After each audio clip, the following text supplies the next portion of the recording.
Le Canard du Mékong vous emmène aujourd'hui en Thaïlande où nous allons préparer ensemble l'une des recettes les plus emblématiques, les plus célèbres du royaume puisque nous allons cuisiner ensemble le Tom Kha Kai, autrement dit la soupe de poulet au lait de coco. En avant pour les ingrédients. Alors, pour faire cette recette de 3-4 personnes, vous aurez besoin d'un litre de bouillon de poule, environ, donc 1 litre, 250 g de blanc de poulet, dégraissé, on va enlever donc la peau, avec un bâton de citronnelle.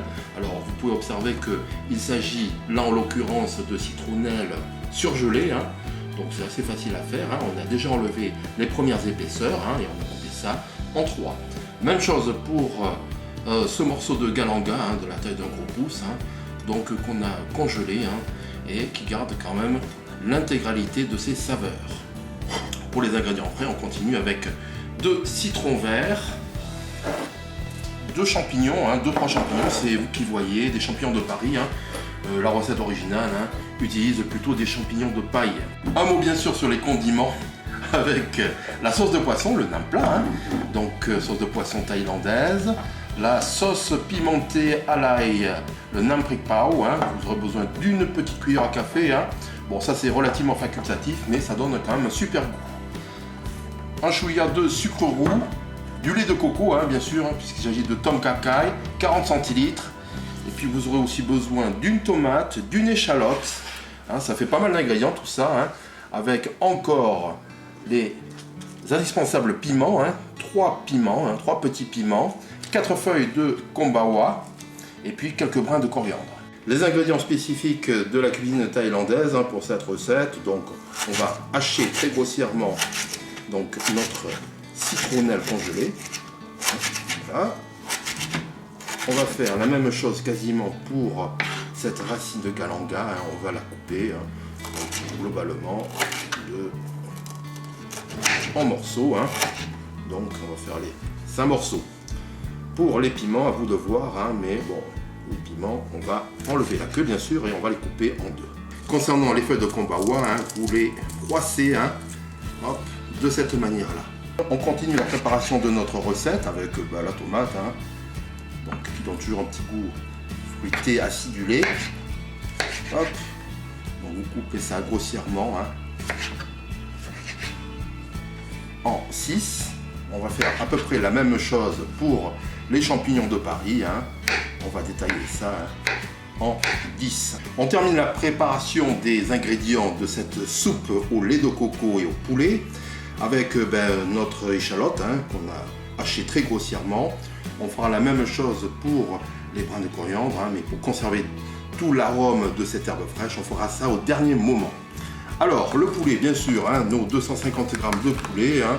Donc nous on a pris du blanc. On va enlever bien évidemment tout ce qui concerne le gras, la peau, et puis on va les couper de la taille d'une bouchée, d'une petite bouchée.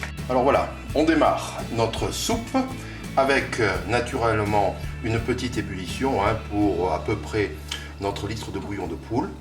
Et on va y ajouter maintenant la citronnelle hachée très grossièrement avec nos feuilles de kombawa et le galanga.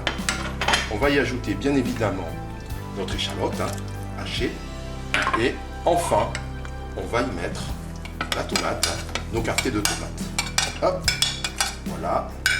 On va mettre maintenant à feu vif et on va attendre à nouveau l'ébullition. Une fois que l'ébullition revient sur notre mélange bouillon et kombawa, tomate, échalote, citronnelle et galanga, on va y ajouter 3 ingrédients, 3 aromates, le sucre.